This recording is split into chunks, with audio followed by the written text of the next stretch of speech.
Soy Esther, y en el silencio de muerte que reinaba en Auschwitz, la música estaba prohibida. Los únicos sonidos permitidos eran las sirenas, los gritos de los guardias y el llanto ahogado de los que perdían a sus familias. Decían que los pájaros no cantaban al volar sobre las chimeneas porque hasta la naturaleza guardaba luto. Sin embargo, en el barracón 4, teníamos un secreto que guardábamos con nuestras vidas, la voz de Reb Moise. Antes de la guerra, Moise había sido un famoso chazan, cantor litúrgico, en la gran sinagoga de Budapest. Decían que cuando él cantaba, las puertas del cielo se abrían de par en par. Aquí, era solo un número más, un esqueleto con la cabeza rapada, pero su garganta seguía guardando un tesoro que los nazis no habían podido confiscar. Se acercaba la fecha sagrada de Yom Kippur, el día del perdón, el día más solemne del calendario judío. En el campo, celebrar cualquier festividad era una sentencia de muerte inmediata, pero el deseo de conectar con Dios era más fuerte que el miedo. Moise nos prometió que, esa noche, después del recuento, cantaría el Kol Nidre en voz baja para nosotros. Pero el mal tiene oídos en todas partes. El Obersturmführer Kurt, un oficial conocido por su cultura refinada y su crueldad sádica, se enteró de los rumores. Kurt era un hombre que tocaba el piano y amaba a Wagner, pero que consideraba la cultura judía como una enfermedad que debía ser silenciada para siempre. La tarde antes del Día del Perdón, durante el pase de lista en el patio central, Kurt caminó directamente hacia Moise. El silencio era absoluto. El oficial, con sus guantes blancos inmaculados, señaló al cantor y lo arrastró al centro del círculo, frente a miles de prisioneros. «He oído que eres un ruiseñor», dijo Kurt con una sonrisa helada. «He oído que tu voz hace llorar a las mujeres. Pues bien, judío, hoy vas a cantar para mí». Todos temblamos. Sabíamos que esto no era una petición artística, era una trampa mortal. Si Moise se negaba, moriría. Si cantaba y a Kurt no le gustaba, moriría. Y si cantaba música sagrada, sería considerado un acto de rebelión. Moise estaba de pie, débil y temblando de frío, pero sus ojos tenían una luz extraña. Kurt sacó su pistola y le quitó el seguro, apuntando al pecho del cantor. «Canta algo digno», ordenó el oficial. «Canta por tu vida. Si me aburres o me ofendes, apretaré el gatillo antes de que termines la primera estrofa». El viento soplaba fuerte, levantando el polvo del patio. Yo, Esther, empecé a rezar, pidiendo a Dios que le diera las palabras correctas. Moise cerró los ojos, respiró hondo, llenando sus pulmones dañados por el humo, y tomó una decisión que nos heló la sangre a todos. No eligió una canción alemana para complacer al verdugo. No eligió una melodía folclórica inofensiva. Moise abrió la boca y, con una voz que parecía venir de otro mundo, potente y clara como una trompeta de plata, empezó a entonar las primeras notas del Kol Nidre, la oración sagrada que pide a Dios la anulación de los votos y el perdón de los pecados. Era un suicidio. Cantar en hebreo, cantar a Dios frente a un oficial de las SS armado, era firmar su propia sentencia. La voz de Moise se elevó sobre el campo, rompiendo el aire viciado. Kol Nidre. Cantó, y el sonido fue tan puro, tan lleno de dolor y de esperanza milenaria, que hasta el viento pareció detenerse para escuchar. No era la voz de un prisionero, era la voz de un príncipe de Israel reclamando su dignidad. Kurt, que tenía el dedo en el gatillo listo para disparar al primer sonido, judío, se quedó paralizado. Su rostro, que un segundo antes mostraba burla, se congeló en una expresión indescifrable. La melodía subía y bajaba, cargada con el sufrimiento de nuestro pueblo, pero también con una belleza que dolía físicamente. Moise no estaba cantando para Kurt, estaba cantando para el Creador, ofreciendo su alma en cada nota, listo para morir en el momento en que la bala llegara. Pero la bala no llegaba. Kurt seguía allí, con el arma alzada, pero inmóvil, como si hubiera sido convertido en una estatua de sal. Sus ojos, antes fríos como el acero, empezaron a parpadear rápidamente. Si quieres saber qué recuerdo despertó esa canción en el corazón de piedra del oficial y cómo la música logró desarmar a la muerte en ese patio helado, es vital que te suscribas ahora mismo al canal Ecos del Holocausto. Dale un fuerte me gusta a este vídeo y acompáñanos a presenciar este milagro de la fe. La voz de Reb Muy se llenaba cada rincón del patio, rebotando en los barracones de madera y elevándose hacia el cielo gris. Yo, Esther, sentía que cada nota me atravesaba el pecho, limpiando el miedo y la suciedad de mi alma. Era una voz que contenía todas las lágrimas que no habíamos podido llorar, todo el luto por nuestros padres y hermanos perdidos. Moise cantaba con los ojos cerrados, ajeno a la pistola que apuntaba a su corazón, transportado a un lugar donde no existían las alambradas ni los crematorios. Por un momento, Auschwitz dejó de ser un campo de exterminio y se convirtió en un templo sagrado, consagrado por la valentía de un solo hombre. Los prisioneros escuchaban hipnotizados. Hombres endurecidos por el sufrimiento lloraban abiertamente, sin importarles que los guardias los vieran. Incluso los perros de las SS, que normalmente ladraban ante cualquier perturbación, estaban sentados en silencio, confundidos por la atmósfera solemne que había descendido sobre el lugar. Pero toda mi atención estaba fijada en el Obersturmführer Kurt. Su mano, que sostenía la luye con firmeza mortal al principio, había empezado a temblar. No era un temblor de ira, era el temblor de alguien que está luchando contra una fuerza interna devastadora. El Kol Nidre es una melodía de arrepentimiento, de juicio y de misericordia. Es una música que habla directamente al alma humana, saltándose las barreras del idioma y de la ideología. Kurt, el amante de la ópera, el hombre culto que se creía superior, estaba siendo desarmado nota a nota. Vi cómo tragaba saliva con dificultad.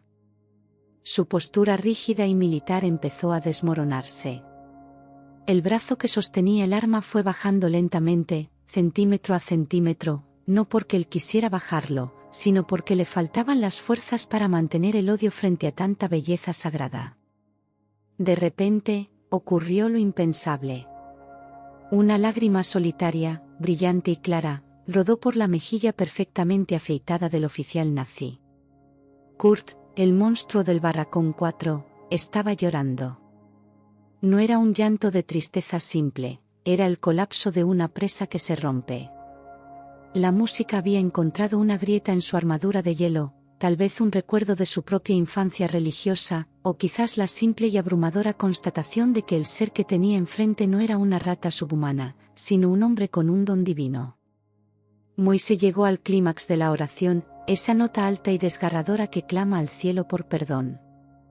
Mantuvo la nota durante segundos interminables, desafiando la capacidad de sus pulmones enfermos. Fue un grito de victoria espiritual que resonó como un trueno. Cuando finalmente cortó el sonido y el silencio volvió a caer sobre el patio, fue un silencio denso y pesado. Moise abrió los ojos, jadeando, esperando el disparo final. Sabía que había desafiado al oficial de la manera más profunda posible. Kurt se quedó mirándolo. Su rostro estaba pálido, y las lágrimas seguían marcando caminos en sus mejillas. Se pasó la mano libre por la cara, como si despertara de un trance, y miró su propia pistola con asco.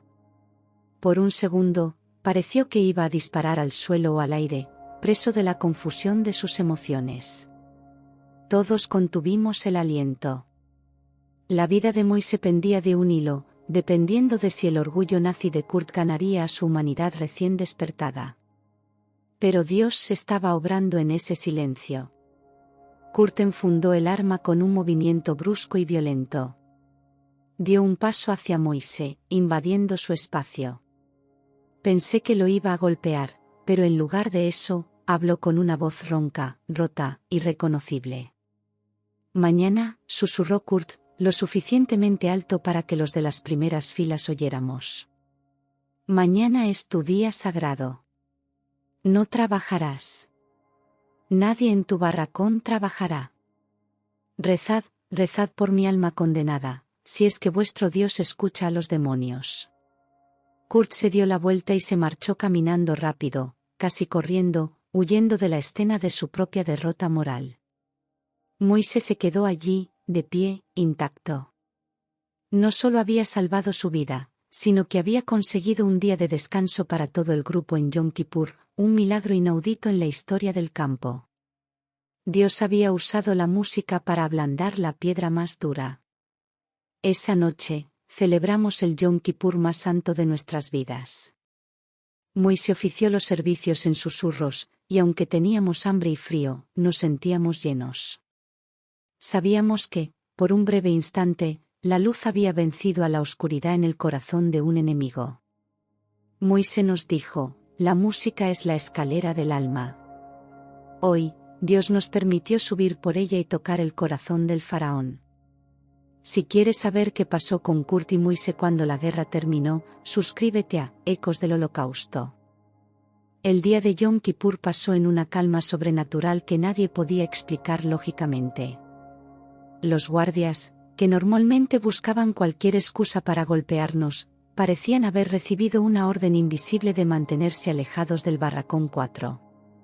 Pasamos el día en ayuno y oración, pero no fue un ayuno de hambre dolorosa, sino de elevación espiritual. Moise dirigió las oraciones con una voz que, aunque susurrante para no provocar, mantenía la misma fuerza sagrada que había doblegado al oficial. Yo sentía que una cúpula de protección divina se había instalado sobre nuestro techo de madera podrida. El Obersturmführer Kurt no apareció en todo el día, cumpliendo su promesa extraña de dejarnos rezar por su alma oscura. Fue el primer milagro tangible, un día de paz en medio de la guerra.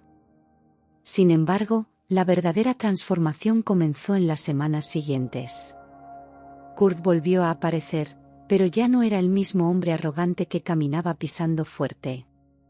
Se había vuelto más silencioso, más sombrío, como si la canción hubiera despertado fantasmas en su conciencia que no podía volver a dormir.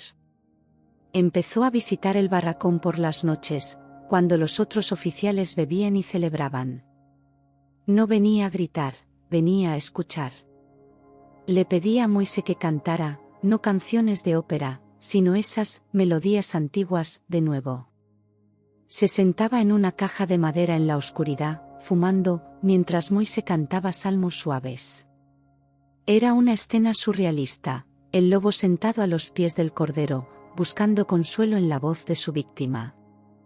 A cambio de estas sesiones privadas de música espiritual, Kurt empezó a traer pagos. Pequeños paquetes de comida envueltos en papel de periódico aparecían misteriosamente bajo la litera de Moise, queso, pan real, a veces incluso medicinas.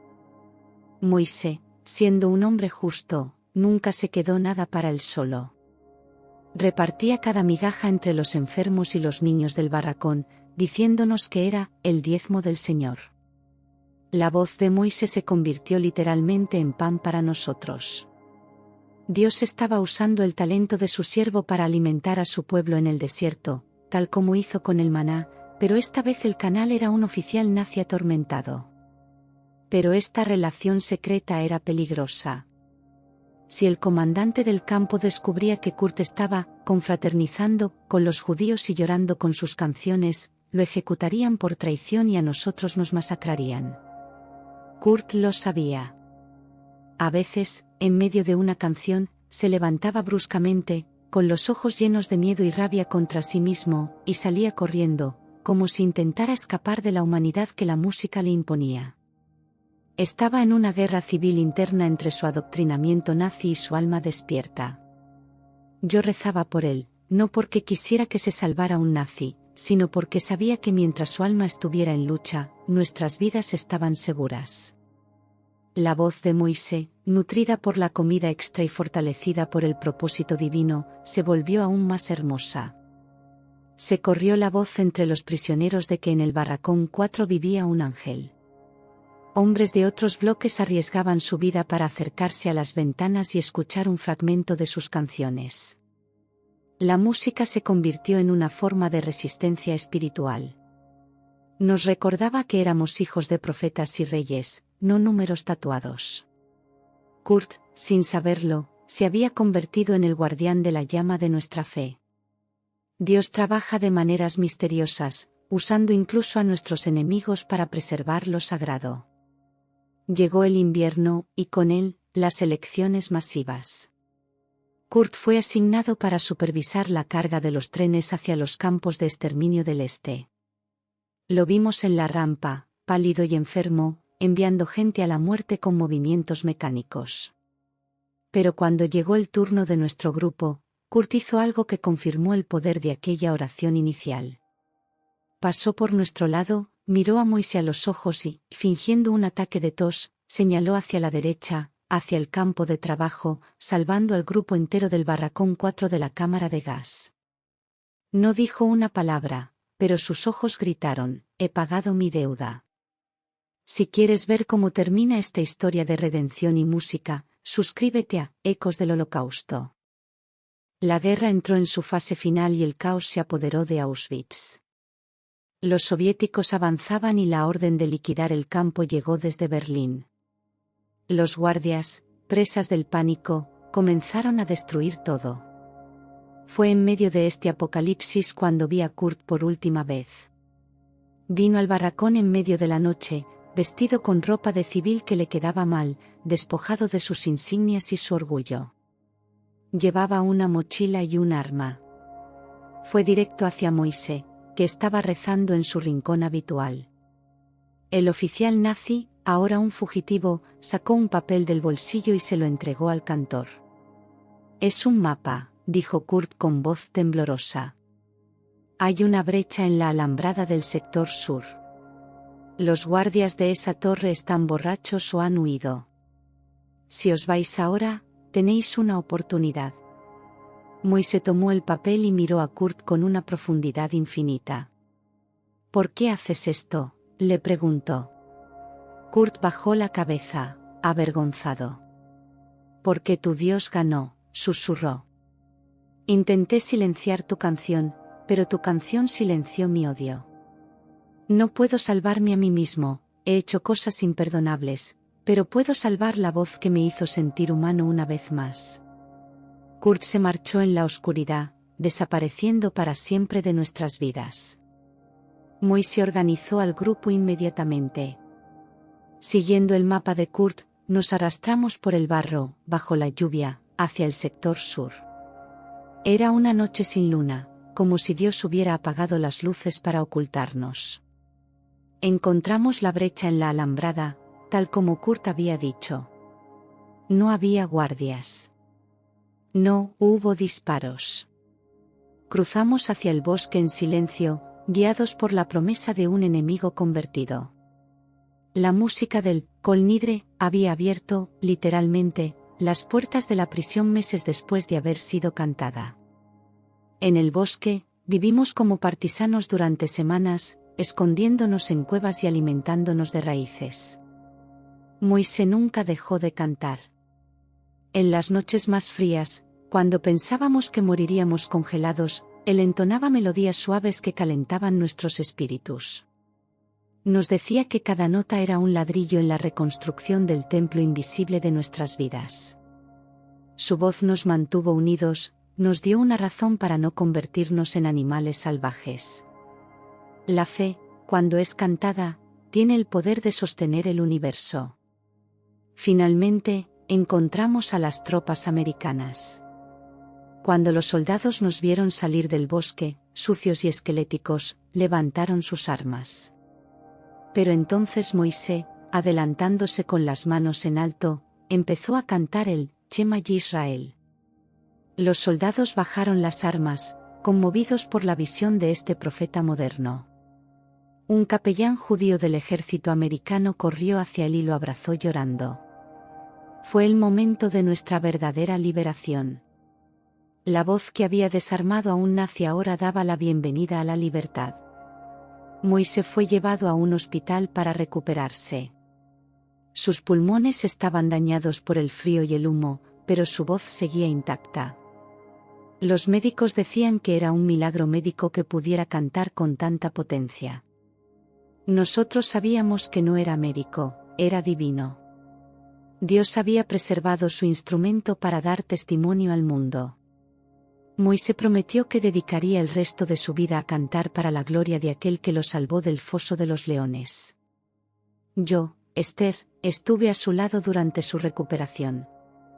Vi cómo llegaban cartas de todo el mundo, de supervivientes que habían escuchado la leyenda del cantor de Auschwitz. Moisés nunca buscó fama. Solo quería una cosa: volver a una sinagoga real, subir al bima y cantar el Kol Nidre en libertad, sin pistolas apuntándole, solo ante la presencia de Dios. Y ese día llegó. Si quieres ser testigo de ese momento final de gloria, suscríbete y apóyanos con tu me gusta. Un año después de la guerra, en la gran sinagoga de Tel Aviv, que estaba llena hasta la bandera de supervivientes y refugiados, Reb Moisés subió al estrado en la víspera de Yom Kippur. El silencio en el santuario era denso, cargado de memorias y dolor. Todos allí habían perdido a alguien. Todos llevaban cicatrices. Cuando Moisés abrió la boca, no fue solo una canción, fue una resurrección. Entonó el Kol Nidre con la misma melodía que había cantado frente a Kurt, pero esta vez, la canción voló libre hacia el cielo de Jerusalén. La gente lloraba, pero no eran lágrimas de desesperación como en el campo. Eran lágrimas de sanación. Yo estaba en la sección de mujeres, mirando a través de la celosía, y vi algo que me estremeció. En la primera fila, un hombre anciano lloraba desconsoladamente. Me contaron después que era un superviviente que había perdido la fe en los campos, jurando no volver a rezar nunca. Pero al escuchar la voz de Moisés, la voz que había vencido a la muerte, su fe se rompió y volvió a nacer. La música de Moisés seguía haciendo milagros, derritiendo corazones de piedra. Moisés vivió muchos años en Israel, enseñando a jóvenes cantores. Siempre les decía: no cantéis para impresionar a la gente. Cantad para salvar vuestras vidas, como si hubiera una pistola en vuestro pecho. Porque la batalla espiritual es real, y vuestra voz es vuestra espada. Nunca mencionó el nombre de Kurt con odio. Decía que Kurt fue un instrumento roto que Dios usó para tocar una melodía de salvación. Hasta la oscuridad sirve a la luz, solía decir. Yo me casé y tuve hijos, y a cada uno le enseñé a amar la música sagrada. Les conté la historia del oficial que lloró. Les enseñé que la belleza es un arma más poderosa que la violencia, porque la violencia solo puede matar el cuerpo, pero la belleza puede cambiar el corazón. Dios nos dio el arte para recordarnos quiénes somos cuando el mundo intenta borrarnos. A veces, en la noche, me pregunto qué fue de Kurt. ¿Encontró la paz? ¿Se arrepintió verdaderamente? Quiero creer que sí. Quiero creer que la lágrima que derramó en el patio fue la semilla de su propia redención. Porque si Dios pudo salvar a Moisés de la pistola, también pudo salvar a Kurt de su propio odio. La misericordia de Dios es un océano sin orillas. Hoy, cuando escucho el Kol Nidre, cierro los ojos y vuelvo a estar en ese patio helado. Pero ya no siento frío. Siento el calor de la presencia divina que bajó para escuchar a un cantor judío y detuvo el tiempo. Doy gracias a Dios por el regalo de la música y por el milagro de la supervivencia. Mi nombre es Esther, y soy testigo de que Dios habita en las alabanzas de su pueblo. Hemos llegado al final de este relato emocionante. La historia de Moisés y la canción sagrada nos recuerda que la luz siempre encuentra una grieta para entrar. Si esta historia ha tocado tu alma, te pido por favor que te suscribas al canal Ecos del Holocausto y le des un me gusta a este vídeo. Y ahora, una última pregunta para ti. ¿Crees que el arte y la fe tienen el poder de cambiar el corazón de nuestros enemigos? Déjame tú sí en los comentarios si crees en el poder de la luz.